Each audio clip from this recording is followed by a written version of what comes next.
Welcome to episode 3 of the Discovery Files. Today we're going to interview Steve Radford. Anyways, I figure I'll just turn it over to you to kind of describe what your experience was and what you remember leading up to that and what was happening during that time and all the other chaos of managing an actual gigantic drill program as well as Invincible. Yeah, look, thanks, Scott. So my role was the yes geological services supervisor. So that was looking after the field crew on the rigs and in the core yard, as well as the earthworks contractors, the drilling contractors, and pretty much everything that we needed to do to get the programs completed. And look, I think going back to Invincible, maybe even before Invincible started, some context. Obviously, brownfields drilling around St. Ives mining camp. And I think one of the things that maybe sets the scene a little bit is, like most gold mines in the goldfields, St. Ives sort of was running on a 2 to 4 year mine life, and had sort of been running on that for maybe 10 years beforehand. And basically, there was always this objective that every few years you've basically got to find maybe 1 million ounces to keep the show on the road. And so there was this history of finding those, sometimes extensional, sometimes new ore bodies, Athena, Hamlet, Neptune, a few others. And so there was this history of being able to find something and drill it out. And I think what one of the challenges with Invincible was the drill out was on the lake, the Salt Lake, and quite a way out on the Salt Lake as well. So we were pretty fortunate that we had a drill contractor, Ausdrill, able to, they had these lake-based rigs, these massive drill rigs with these, meter and a half wide tracks that had really low pressure that could actually drive out onto the lake. And yeah, I can't understate how much of a mess it is to drill on the lake, and those early air core days, driving out on these rigs, or we had some Haglins, some tracked vehicles made for the snow and the mud that we used to get out there. And basically you'd have a mud bath on the air core rig. Frequently, we had issues with the salt, and the water would eat the bag numbers off. So you sort of had to be pretty quick with your sampling. Sometimes we had to rebag into clean bags to sort of preserve the sample integrity. But yeah, so I guess that's a little bit of the same. And yeah, when we went out and hit that Invincible, uh, we sort of started dedicating quite a bit of resources to it. And one thing about Goldfields is they were always keen to put money into the ground. So drilling, going out and following up some air core hits with, a diamond program, it was always no questions asked. Um, but I think, if you needed money for anything else, like people or maybe a new core saw, that was always a challenge. They always push back on that. Yeah, yeah. I think I remember you struggling to try and procure like things like quads and 6x6s that could handle salt lakes and things like that as well, right? So even just getting the necessary equipment to get your people there was a big deal, right? Yeah, definitely. Like just to free up the I guess the way it was working was you had to be there in the morning when the drillers went out, and it might be a 45-minute drive across the lake in a tractor machine. And so getting to a quad or a six-wheeler of our own just made that a little bit easier. Geologists didn't have to be out there like at the crack of dawn or the start of every shift. They had a bit more flexibility to come and go as required. But even they weren't a 100% solution, because they got bogged, sometimes, and they broke down, and the salt damage, as with all these things. Yeah. So yeah, there was a bit of adversity, and I think once we had sort of made the discovery, we then worked on building that, the giant causeway out to the project, which in itself was quite a big undertaking. And so yeah, so I think it's really great, I guess, the story of the logistics and the drilling and the earthworks that maybe doesn't get told in these stories of discovery is that everyone, we still had other drill programs going on, so we were still doing project generation, I think we might have been drilling Neptune at the time as well. Um, and then here we are, we've got this other program now happening at Invincible. And it was here's more rigs, but not necessarily, more people, more vehicles, more resources. And so yeah, like it's a lot of pressure for the team. Yeah, no, I imagine because I think when I first started, you were like senior fieldy, and then you became the head of like field service, or was it field services? Is that what it was called? Geological services. Geological services. And so I guess how did your people deal with this during this time? Because I mean, like that's kind of a lot of misery, right? Like I think it was during the middle of summer when they found this, and so it was probably like 50 degrees on the Salt Lake or something like that, right? Was it challenging, like managing people? Were they like trying to keep people motivated and yeah, what was that whole side of things like? Yeah, look, I think I think one of the things that was most interesting for me, and like still to this day, the group of people that we had in that core farm, was the probably the best team that I've ever worked with. And I think a lot about why that was. And I think it was a combination of, all of a sudden we had this, this adversity, this situation that everyone's just piled in, like core's pouring into the core yard. There's a lot of earthworks rigs, need some supervision out on the guys building the causeways. So the work level went up. And I think the team, when I look back, there was a lot of questions on the team about, is this team capable? And then it turns out very capable. And it's, I don't want to say that there's any ageism in mining, but it's not infrequent, I think, to have exploration teams and certainly field teams that are quite young, in their 20s, 30s. And the average age of the team, I think, was 51 at this time. And that's a lot of those years were spent at St. Ives too, right? So it was people that really knew the site well as well, right? There was a lot of people that knew the site really well. It's some new people, but I think that was kind of the thing at St. Ives. You had a lot of people that had been there for a long time, and I think that was pretty helpful. So like, even the drill crews, like the supervisors, had been out there for their whole careers. So Yeah. they were, gave them that technical know-how, I guess, for drilling on the lathe through the unconsolidated surface at the top. Yeah, it was fantastic. It's kind of interesting, now I'm in my 40s and I know even doing like I just rebuilt a retaining wall around some thing in the front yard the other day. I don't find it nearly as easy as I did 10 years ago. And so I was just thinking about I had a fairly hard time trying to move samples around and do chipping and all that stuff when I was out on the Salt Lake, and I was probably, I guess, in my late 20s, early 30s, something like that. I was just thinking about like that would be such a physically demanding job in your 50s, right? So that's pretty impressive how much effort those guys put in. But yeah, I just like, tell me about your team. What was the team like?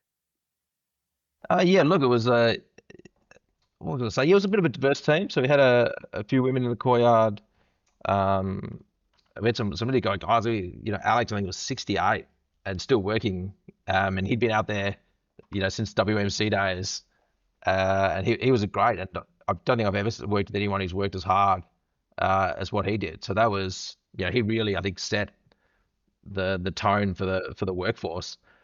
Um, and yeah, we had guys. I think Paps was leading the courtyard. Um, Great guy again, heaps of experience, lots of stories to tell. Kay, probably too Yeah. many to be honest that I could remember. Uh, but I think and I think I reflect on it as well because I was in my 20s at that time, and I certainly didn't appreciate then what it was like doing the activity at in your 40s and 50s. And Yeah. so I think Yeah. the lesson I've learned is, don't, you can't expect, 20-year-old performance from someone who's 50. But what you can, I think what I learned is these people rocked up every day. And we had some younger people come in, contractors, and they'd be blowing shifts, they'd be getting drunk at the pub, they'd Yep. come in hangover, And it's like, great, when you're working and you're fit, you're super productive, but 30% of the time you're not. And it's kind of been the story of almost all the exploration projects where you're constantly churning through younger people who it might be their first job, or they might just be doing a job temporarily until a better job comes along. And so it's hard to emphasize just how difficult that turnover is for everybody involved, because when they dump a shift, you show up and all of a sudden you have to do twice as much work, right? So it's not like you can be like, "Oh, hey, we're not going to sample over here today." Um, and I was just thinking about how key it is to reduce turnover and how little we focus on it as an industry, right? Where it's very few people make intentional decisions to try and keep people on. Like, you were saying this guy on from the WMC days, right? Like that's kind of wild to think about. He's seen the changing of the guard and all these things. And how many things has he learned over the years that make the day-to-day job go better that nobody even appreciates, right? Yeah, and that's right. And so that's I think that's what you get with that sort of experience is people know what needs to be done and they know what's coming up. So, you'd find, he'd be preparing for next week's jobs on Wednesday the week before. He's like, yeah, I know that's coming up. So, I'm getting ready because I'm tagging core trays. So I'm actually pre-tagging because I'm gonna, I'm gonna go and stick that eyes on next week.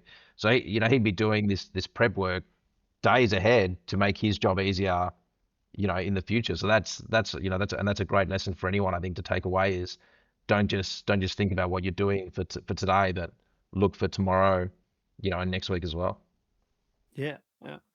It must have been, I don't know what the right word is, intimidating maybe is not quite it. It must have been a bit of a burden coming in your 20s, and you were very motivated and very good, and so it's probably easier, but then jumping into managing this team that, like, with the average experience being twice your age, it must have been kinda wild.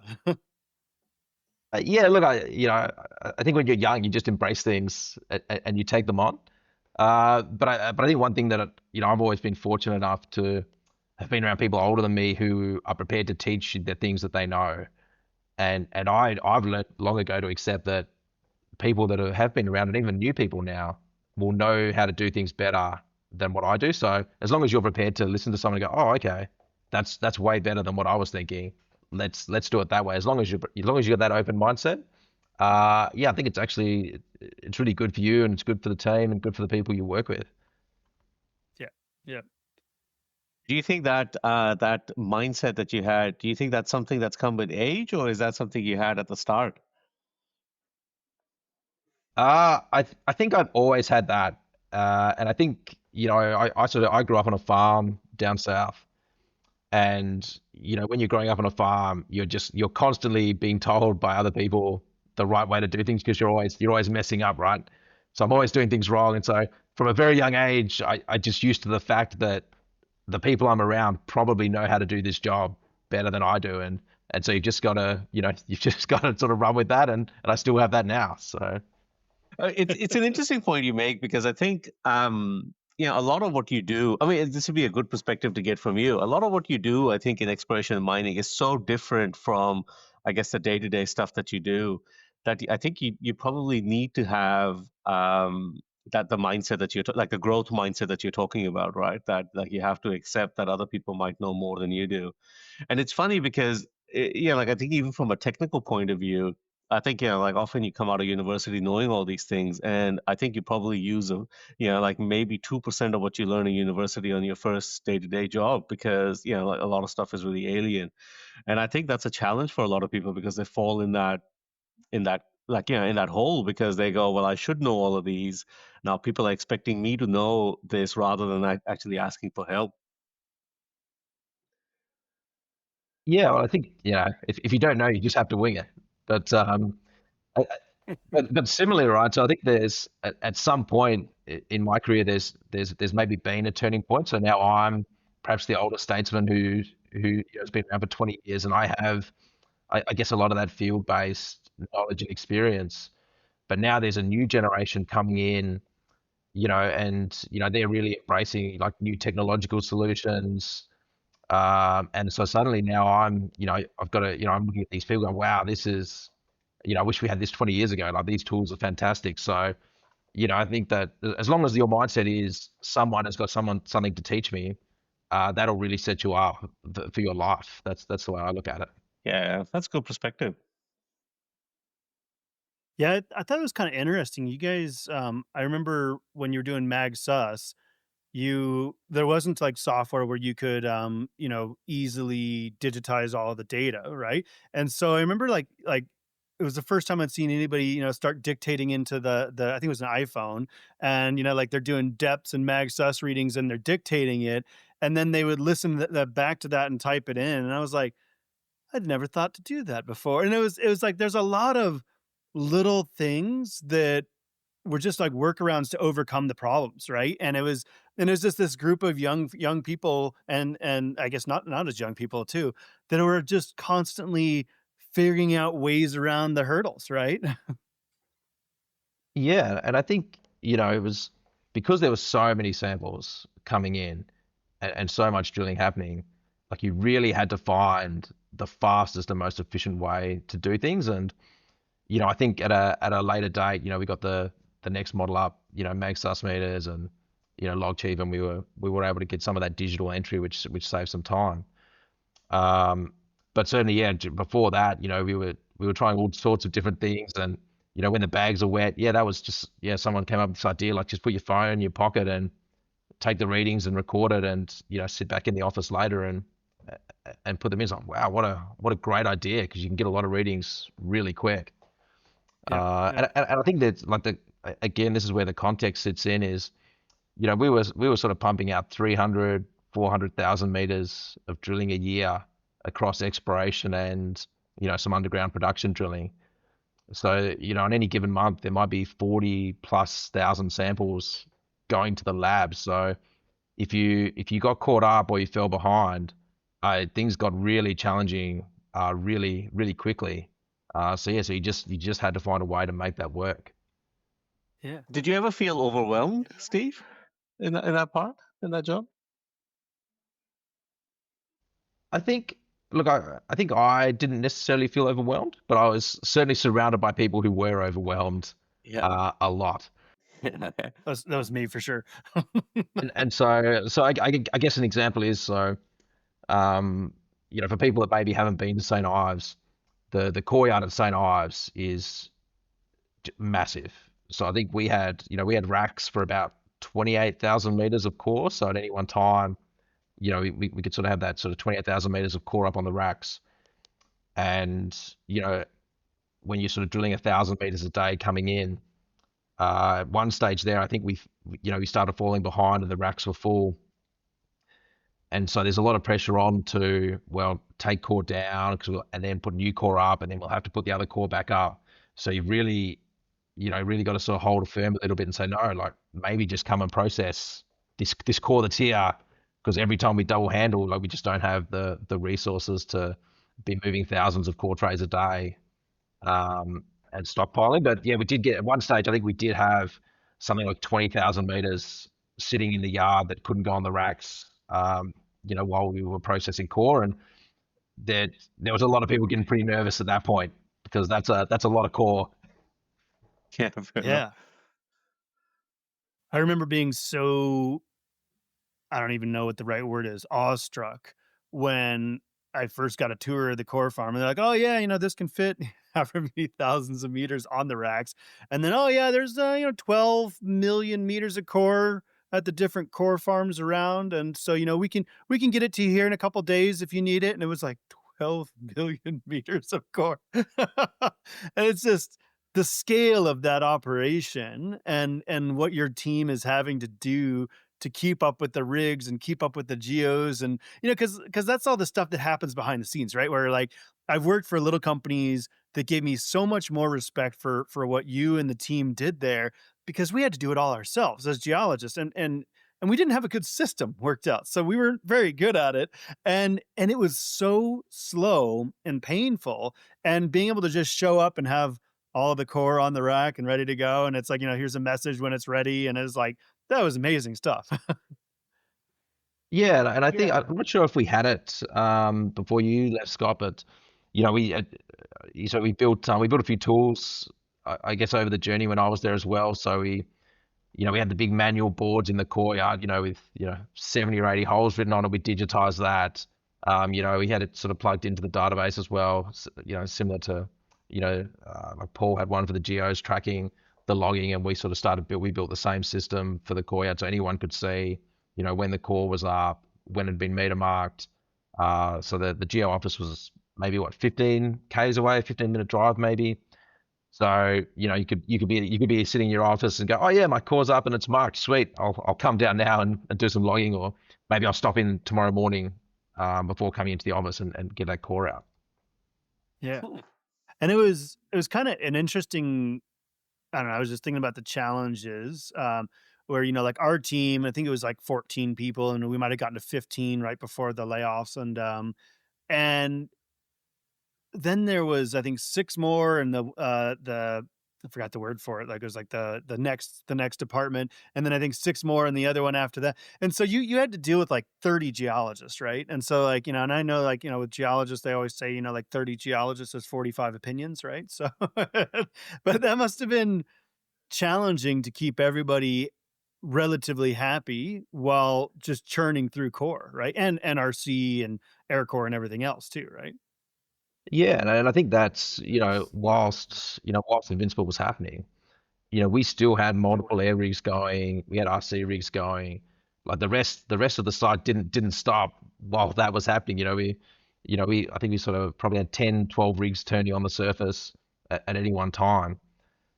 And so yeah, so once resources started coming onto Invincible, that's where you had that pressure from the other geologists going, hey, what's happening to my samples or my core? And there was certainly some of the things like the air core samples might sit out there for a few weeks, and there was definitely some in team tension about getting their samples to the lab.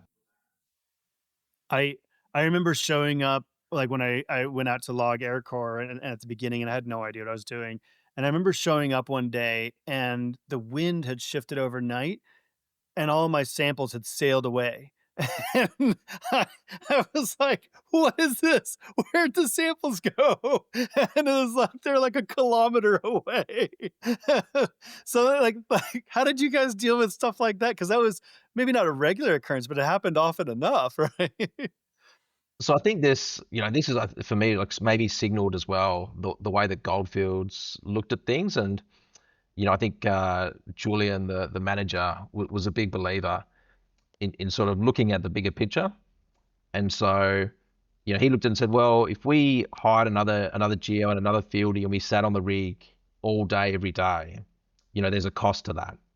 And the flip side is that occasionally, maybe your samples blow away, or we can't work out what's going on with that hole and we have to re-drill that hole. But the cost to re-drill a hole might be, for an short air core hole might be $1,500. But you might spend $20,000 having crew out there. So it's like, okay, as long as we don't have to re-drill more than 10 holes a month, we're probably on top. So I think that there was really this attitude of how do we get as much money into the ground as possible, and maybe, and like that's certainly not a junior mentality. Junior mentality is have someone on the rig all the time, make sure every sample's correct. But I think Goldfields just took a step back and went, well, actually, if something does mess up, um, maybe that's okay, because we're saving the resources of having people and vehicles and equipment there all the time. It's an interesting point, right? Because we often focus on perfection and sampling and perfection and every aspect of it. But that is actually one of those areas that you can get away with it. It's not like, Aisha was talking about if you're trying to drill in the Yukon, right? And it's, you can't go back until like next year. That's a totally different story. But when it's literally like, okay, take the aircore rig and reroute it over here, drill a couple holes, come back. It's a very different, and as long as you appreciate those costs, perfection isn't necessary, right? So that's a good point. Yeah, I think so. I think for things like that. But I think that as well is having really good like quality checks so that you pick those things up, while the rig's in the area, or before you start sending things to the lab that maybe, haven't been sampled properly. And I think we did that really well at Goldfields. Is sample quality control was, yeah, pretty spot on. Yeah, yeah. I really felt that was one of the best sites I've seen for QA/QC, and a lot of sites just focus on measuring quality instead of actually assuring quality, right? And so it's really important to make those changes and to say, okay, like we need to go back to, are we sampling correctly? And even things like that, like training. You said 12 fieldies. Well, it wasn't just fieldies, right? It was core shed, and it was everybody else, but training all these people to do consistent work is that must have taken up a lot of your time.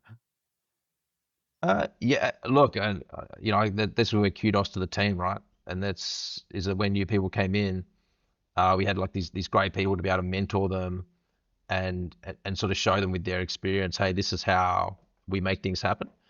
And look, and I think we were really good at changing a process. So, at other places they'll have this, 10 pages long process, and then when you get to the job, it's, oh, here's all the real shortcuts. And I think at Goldfields we just said, well, let's get rid of the 15 pages. Now it's 2 pages, and that's the process, because the way you're doing it is how we've done it for 10 years, and that's delivering the results. Why say we're doing something we're not? And I think that sort of mentality, really helped streamline that process, streamline the training, because, hey, this is what we're telling you we're doing is what we're actually doing. And, there are no shortcuts, because the shortcuts have become the process. Yeah. It takes a lot of discipline to do that, right? It's much easier to write up a perfect document that covers every little step and then have everybody not use it because it misses key things and it's difficult to update and it's a process. I was really impressed when I started there. I like left Alaska and I came to Western Australia, and that itself was quite a shock.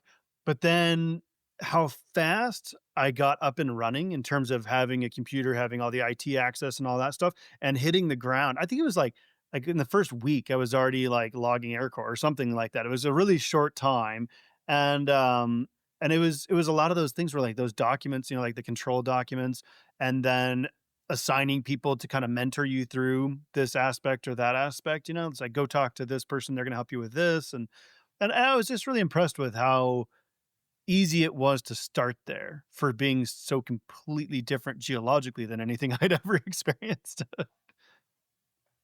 Yeah, and look, I don't know if that's the WMC influence coming through, but they were really big on making sure that everyone just had maximal training, and just anything that you wanted to do to grow yourself. It's like, just, they were so supportive. Just go and do it.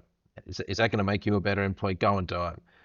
And I remember, I think there was a meeting and someone said, "Oh, we're doing all this training. What if people leave?" And it was like, great. Then we're setting super talented people out into the workforce, and they're going to say how good we are. And to this day, I've never heard anyone say a bad thing about St. Ives and Goldfields, about how they grow and develop their people. And ultimately, some of those people end up coming back because they're like, "Wow, this was such a great place." Yeah.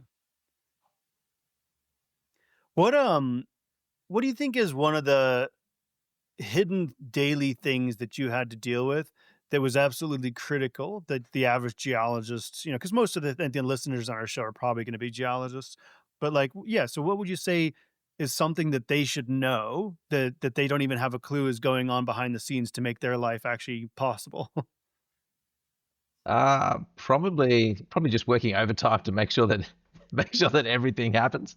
Um, but I think there's a layer of relationship building that perhaps they don't see. So where you're engaging with your earthworks team, and you're going out and you're getting a really good feel for what's happening on the ground.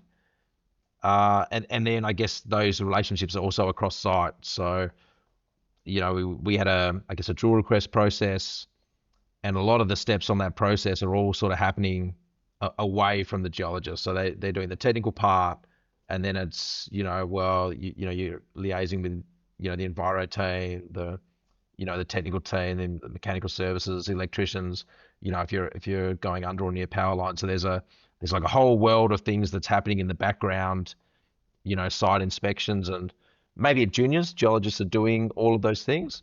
But I think at St. Ives, it was, the geos were really, insulated, perhaps doing a lot of the technical work, and all of that other stuff just sort of was just happening, in the background. And, I think there was, one day, was given a pile, I think it was like 13 drill requests for 13 drill programs. And, it's like, that's a lot of work you got to go out do. You're doing, recon, you're engaging with these people, and you're taking the earthworks contractors out there, showing them where they can go, pegging sites with the surveyors. So there's this whole, I guess, logistical machine that just happens in the background. And at Goldfields, it was happening pretty smoothly. So we had some really good people in all those jobs. And yeah, understanding what was the priority is, critical. Hey, Steve, so the question I have here is, yeah, it sounds like you've been on both sides of the fence, right? Like you've worked in a setup like St. Ives, where, yeah, like for let me try to describe it, right? Where the operational team is kind of separated from the technical team, right? Like they each have kind of their job roles.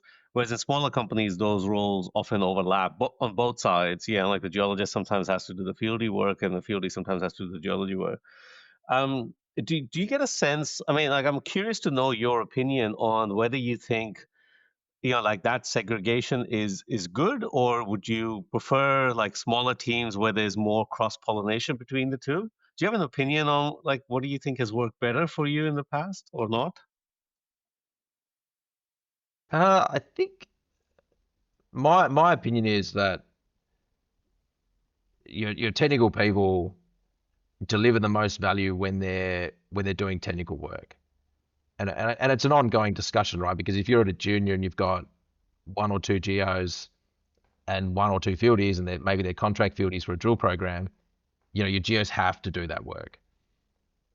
But I think if you think about how, I guess, things operate now, particularly in Australia, I can't talk for other jurisdictions, but there's so much work that has to be done to get on the ground, that if you can have someone do that and have your geologist really focusing and working on the geology, I think your chances of success will go up. I think that's been my experience. Yeah, I'd agree with that too. Yeah, it's a good point because like I often think, having been in this situation, I sometimes think, yeah, you got to let bakers bake bread, right? Like, yeah, like let people do things that they're good at and allow people to kind of do the things that they're good at. But you can understand why that overlap happens. I think to your point, I think it's important for geologists and fieldies to understand what each other do. So having a little bit of apprenticeship into what they're doing, what the challenges each faces, I think is good. So you don't get the ridiculous requests like, yeah, like here's 20 drill holes you gotta like you gotta set up today or whatever it is. But I think, yeah, in general sense, yeah, I think it's an interesting viewpoint that um, like I think things run smoother on your side if you do somewhat segregate the jobs a little bit. Yeah, but to your point, it is, it's really important that both sides understand what the other side's doing. And there's some of the best geos that I've worked with have been fieldies, and either intentionally, or they started as fielding and became geos. Certainly in the older days, we would, there were geos you had to be fieldies because there was no geo work. And I think that really just sort of sets those people up for success later, because they know what they're asking people to do. So when a ridiculous request comes in, it's like they know it's a ridiculous request, and they're like, "Look, just give it your best shot, and we'll see what happens." Whereas, perhaps some people that have come out and don't have that experience, they have no idea. Like they may not know what this work that goes in behind the scenes, and Sorry. they may not have time for that either. And I think I see that a lot in companies where you're as a geologist, they're still being expected to do the geological work, and meanwhile they're also having to do the admin, and they're recruiting, or Mhm. engaging with these companies to do earthworks or people or logistics. And like that's a big part of their day, and suddenly their job that they love has become for them an administrative role. But actually it's like, no, that's actually like some project management skills in there that it's great for you to have, but that takes away from your ability, I think, to sort of sit there, process, and look at the data. Mhm. It's a really good point. I had early in my career, I started at a small company, and there was enough people I worked with that had, worked through I think it kind of stopped in the late 90s. And they were describing that when they started as a geologist, they did geology, pretty much straight geology. And they had a draftsman in the office that actually did the drafting work. They had a secretary that did, filing and phone calls and arranging things, and there was all these different departments. And then they said they slowly watched in the late 90s, kind of, gold was going down. They kind of got rid of these different departments, and the geologists were still there, so then they just put those responsibilities on the geologists, and then they started doing less and less and less geology, and also becoming more disheartened about it, right? Because they signed up to do exploration, right? They signed up to go hike around in the field and, map or whatever their specialty was. And I kind of think about that sometimes. We have all these things that relate to our declining discovery rates. How much of it is that geologists don't do geology anymore? Yeah, and I think that's a really great point. And going back to, I think the attitude at Goldfields was as much time and effort was going into the ground and the geology as possible. And I think I remember at one time, myself and a geo got sort of pulled into the office, and the geo had done a purchase order, and we both got pulled in. So why is this geologist doing purchase orders?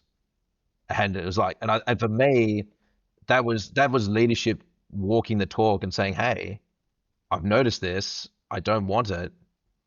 You're paid to be a geologist. I'm paid to look after geological services. Great, maybe they were helping me out, or it was something specific they wanted for a project, and so they were doing it. But actually, taking the 5 or 10 minutes to do that's not your job, you know. And so I think And it's that was really consistent with the way that they ran. And for me, it was perhaps a discipline that a lot of companies miss. And I've worked at companies since and before, and one of the gripes, I guess, that you hear it on, doing engagement surveys, 60% of my time is admin. And so if you have a team of 10 geos and 60% of the time's admin, you actually have a team of 4 geos, and you're wondering why you can't get work done, or your geology is not as good. It's like, well, maybe we need to look at that.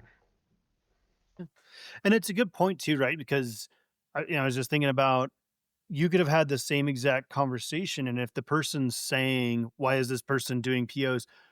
didn't have respect for the role that you're doing, that could come off as very condescending, right?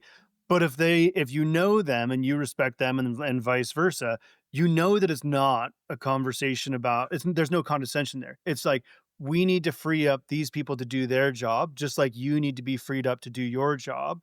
And I think that's an important step, is the trust of, like the whole way up and down the chain, right? From the brand new fieldy out, sitting on an aircore rig, or maybe showing up to an aircore rig, all the way up through the exploration manager, or the VPX or whatever.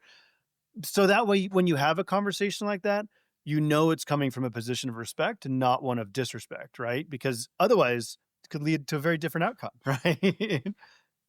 Definitely. And I think that, there's the objectives, and what everyone needs to do is really well defined. And so when you have those conversations, like, look, this is not a personal thing. It's not an attack, or not, demeaning, or saying you're not doing your job in any way. It's just, I've noticed this. This is what we're trying to do. We got to find these ounces. We've got to do these drill outs. They're doing their job, and hey, they're just going to pass things to you. And maybe you're busy, and you need to prioritize things. But if that starts becoming a problem, we can deal with that when it is. um what was one of your favorite parts about working at St. Ives? I'm just kind of curious, like, what when you think back on it, what is a good moment for you? Yeah, look, there was quite a few. Like I guess one of the good parts for me personally was, I'd spent a lot of time working FIFO, probably 10, 15 years before St. Ives, and then coming to a residential role, home to see the family every night. Like, that was just, personally, that was probably one of my favorite things. But from a side, just the people, like, just a really great group of people. It's hard to sort of describe it. like it was a very diverse group of people, but maybe because it's residential, it's like a tighter knit, and you can engage outside of work. There was always things happening. So yeah, that's that team coming together, I think was really good, really fun. Yeah, I agree. I think that was just it made it work, right? Like I think about how much tension there was during like that Invincible Discovery, but anytime you're turning that many rigs, right? Like you're gonna have some tension. And but because I think everybody got along well, I still remember that what was the Geos versus the rest of the world footy match, right? And it was like I think it was like the year before I got there, like one of the senior Geos had like four broken ribs from it. But it was so many things like that, right? Like, what was it on Fridays? They had the morning tea where it was like everybody took half an hour to go and you'd bring food from wherever you were from, and the only thing you could ask was, "Is it sweet or is it savory?"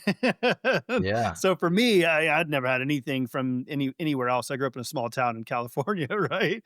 And and I love that. That was amazing to just have those conversations for a half an hour and then I don't know, like all those little I don't know if they're I wouldn't say unintentional team building acts, but certainly not because it's very easy to create these almost that same thing, that condescending team building, right? Where it's like, oh, we're gonna go and do this and build teamwork. And that very rarely builds teamwork, right? It's those things where people actually want to spend time with each other and chat and smash each other playing AFL. Yeah, definitely. Yeah, definitely a lot of organic events like that. Like lots of people outside of work, they're playing sport together. I think Mary Jane was a did swimming lessons at the, at the pool where my kids are doing swimming lessons. So like really that sense of, hey, like, yeah, we don't actually need team building where the team's just doing that organically. I think it's really good. And I think the other thing as well, and this is perhaps one of the lessons for I think teams is you sort of had these people like Malcolm and Julian that really set the tone of what was expected, and then really just supported the team in going to do that. So I had, there was very little interference in my day-to-day job. It was like, hey, you know what you're supposed to do. Every conversation we have, we know what we're supposed to be doing, and it's happening. So I think that's, that needs a lot to that team, even though there's often friction within the team. As long as everyone knows we're working towards this goal and it's consistent and we're supported, yeah, that's just the team getting on with it. And it's interesting you guys like talk about like, what you guys are talking about, I think is kind of culture, right? Like how you built the culture in the team. And what I find really interesting is like, the last thing management should sometimes do is be involved in building the culture, because I think like they're just not the people that are going to actually inspire, like you need kind of like your colleagues or your peers to kind of do that culture building more rather than management coming in saying, hey, like Friday 9 to 10 is our culture building hour or team building hour. Like, like I don't think it ever works that way, Yeah, right? yeah. I think it works much better when they kind of get out of the way and the peers kind of keep you honest and say and like like the behaviors that you're talking about management picking up, like I would expect that your peers probably picked up on more of those behaviors where they would go, hey, hang on a second, Steve, that's not what we should be doing, and that's what we should be doing. That's our job. We should step in here, things like that. Yeah, well, it becomes self-reinforcing, I think, Yeah. with the team. It's the classic management. They might model the behaviors, but yeah, you don't have to be having those implicit conversations all the time. It's like, no, man, we understand. Yeah, that's how I am. The team Yeah. understands. And I think that's actually a good maybe piece of advice for a lot of managers out there.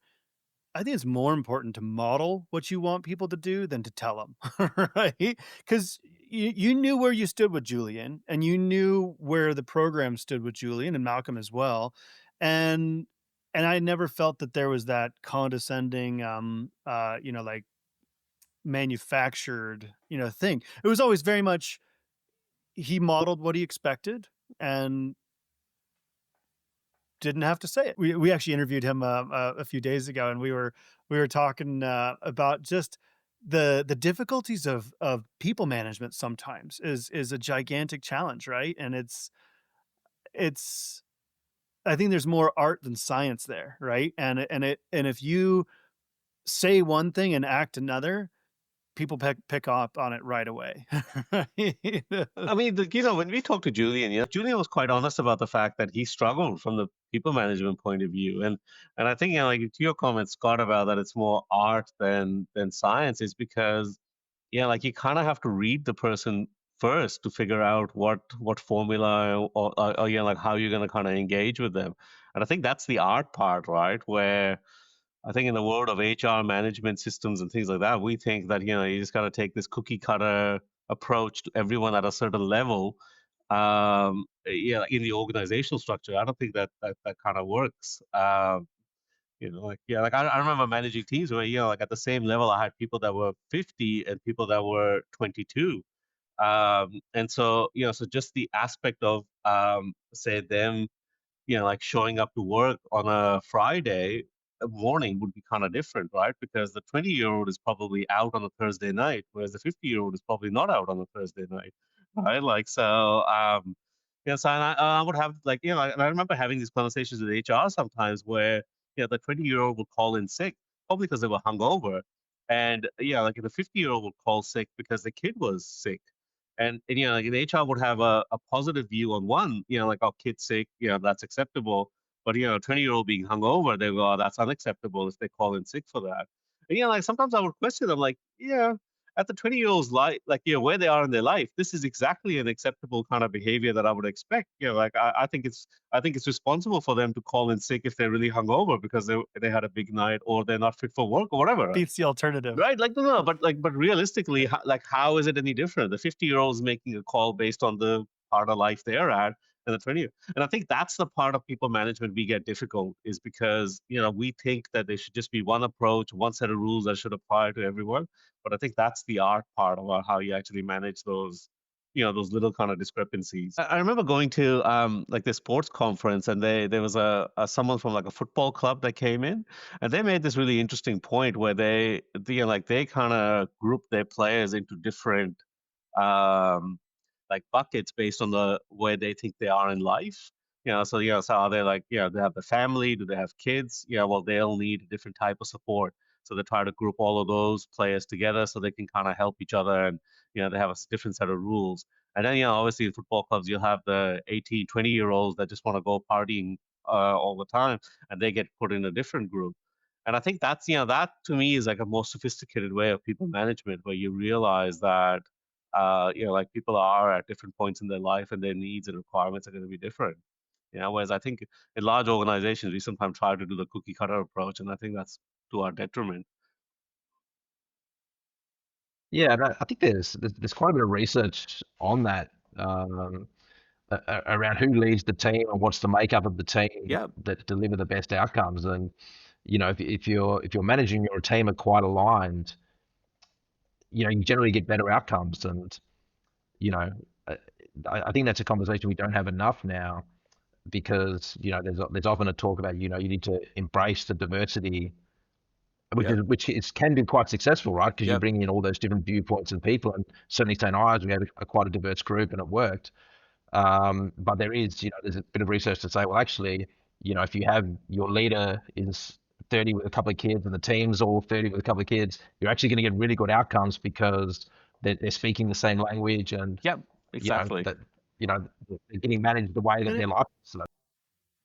And I guess on that front too, people will tend to have an easier time getting along with people of a similar peer group, right? And so, if you have someone in their 20s who's hungover on Fridays, and someone in their 50s who just really wants to show up until they can retire, that there's going to be some tension there. Yep. Versus if you have, like maybe you structure your team such as to take advantage of that and say, all right, we're gonna have these people work together. And it's a big challenge, right? Like, one of the things I was reflecting on was how much having someone like Malcolm as a figurehead, where you watch how he interacts with his employees, like his direct reports, and then you watch how they interact with their direct reports, you start to model that interaction with your own direct reports, right? And so I was thinking about how much influence some of these people have in getting us to manage better by them managing better without saying you need to manage better, right? It's an interesting, like, how much maybe we should be modeling the behaviors we want. Like I remember hearing a thing with kids where, kids will unintentionally, they don't plan to do this, but they'll make you feel the way they feel so that they can watch your reaction to it. Be like, "Oh, dad is pissed and he is yelling and throwing things. Guess what I'm going to do?" And they don't think it, you know, um, on their own. They sort of do that, right? But I think, like, though we're not children, there's a lot of that similarity in mankind, and where we emulate the behaviors of the people we respect, and we see how they deal in times of high stress. And if they're, I remember hearing someone say, like, "Oh yeah, it's like, you're like a duck." And it's like, "What?" And it's like, "Yeah, no, you're all calm on the surface, and under the water, you're just kicking and kicking." and and I don't know if that's the right thing to model, but I was thinking about, um, perhaps we should be more intentional about our own behaviors if we want people to do those things, right? So, Yeah, I think there's a lot of truth in that. And, I certainly took away, particularly with Malcolm, he even, it doesn't matter how busy or what was going on, the amount of time that he would spend with you to, sort of see where I was and then spend time explaining things. I don't know if you ever sort of drew up on his whiteboard with you, but every time you go in there, he'd have another story drawn up on his whiteboard that he'd done for someone, and you'd go in there and he'd have to rub it off so he can draw it up for you.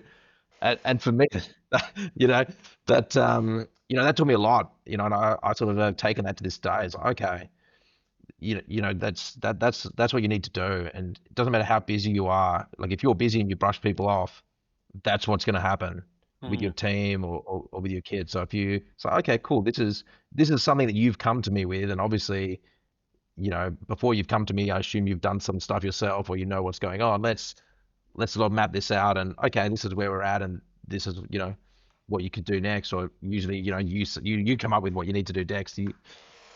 But he would take that time, and I think that's so important. What's something that you took away from St. Ives and that, like, guided the rest of your career? I think the thing that that took away from St. Ives is you can take a team of people that, when you look at it on the surface, they're probably an average team. They're rocking up every day. They're doing their job, and then you don't really know how good that team is until you apply pressure. And I think that team at St. Ives went from, we're a team, which is a pretty standard team, and then said, look, let's throw on another drill out at Invincible on the lake. It's the hardest conditions we've ever had, and by the way, we're not giving you any more people. And then, I think at one stage there, we were, the turnaround times, like holes were coming in off the lake in the morning, be dropped off at the courtyard at 7:30, and they were getting dropped off. Samples were getting dropped off at the lab that day in the afternoon. Marked up, logged. Max says AQD photos cut, and I look at that and I go, man, this was really like genuinely amazing stuff. And so that team delivered, like, as I said, probably the best performance I've ever seen before or after. And I think if you had been there in 2011, you would have gone, yeah, okay, it's just a pretty standard team. And then you put that pressure on, and it's like, wow, actually, this team actually has actually delivered more than what most people I think would have thought was possible. Well, I think it's, you don't know how people will perform until you put them under pressure. And I think if you've got those ingredients there where you've got that objective and the goal and the recognition that everyone's under pressure, I think you can actually achieve a lot. And these people it's something critical to the process. And you can talk about, well, things would have got to the lab eventually, so maybe how critical was it? But I think when you work and you're drilling and you're trying to get funding for the next program and plan the next program, it certainly brings the time frame in a lot. So you think about how much time it took Invincible to get turned around. Like that was largely due to the work that everyone was doing to minimize all of the gaps in the process.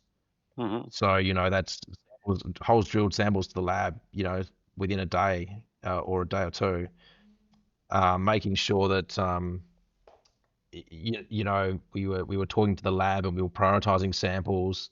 I think at one point we started sending samples to Perth, just to make sure that we had that capacity to get these quick turnarounds, and so we could go and plan the next holes. And I think that's maybe what's missed is you look at these time frames. There may not have been another way to make this happen in that time if you had just a group that fell apart, or you were always having to hire people and bring new people in. We never would have got the productivity or the quality control, Right. if we didn't have that team at that time. Yeah, you think about what a 40% turnover rate year on year would have done to that, right? Like, you wouldn't have gone from first drill hole to first production in 34 months. It would have been, 34 years. Right? I sometimes wonder how great it's almost like exponential growth in time when you don't have that just absolutely gelled team, right? Where it's and maybe they wouldn't have gelled if it wasn't for that extreme circumstance, right? Yeah, it's inspiring to see that things, right? Like I always genuinely wish that everybody in the geosciences could see a discovery and feel that excitement and that pressure and that chaos because there's nothing like it, right? It's just wild. Yeah, and I think I've been fortunate enough to have worked on a few, and there's a lot of different things happening at different times. But yeah, that's certainly Invincible, and then Invincible South. Just great times out on the lake.